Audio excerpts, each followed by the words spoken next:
We all know the feeling. You had to vacuum up some nice rat poop in your garage, or they got into your vehicle in the wiring. They love engine bays. It's hot in the winter. They carry in all their food and friends, and they have a party inside. So then I thought, if they go to my vehicle that's in my garage, what will keep them from going to my still equipment that's also in my garage? So then I got the clever idea.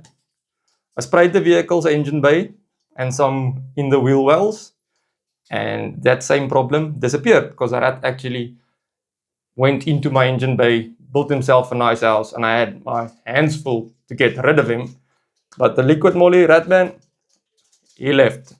So I started spraying my machines every now and then, and no problems because they were in my garage floor with the vehicle. Now I have a nice storeroom to put them, and I can close it, and now it's closed off completely.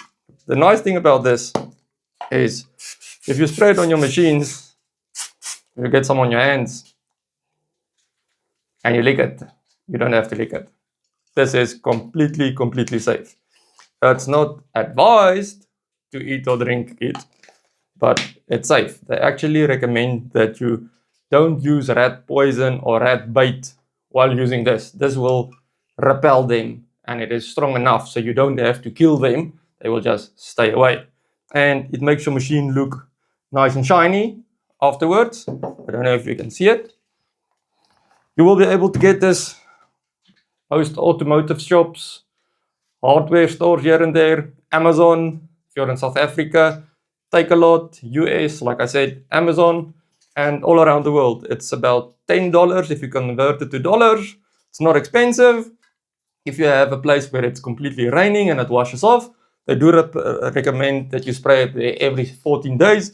But if you spray it on a machine and standing in a garage, it's going to be completely safe to just spray it, I think, once every 4 weeks. If someone or something passes by and thinks, oh, this plastic looks delicious to eat on, and he gets close, he's going to turn around and walk away. Thanks for watching. I hope this tip helped you out. It worked for me so far. It works for my vehicle as well. I have a bucky and it got in there. Use this. It's gone. Since I sprayed it on the machines, no rat poop close to any of the machines. Thanks for watching.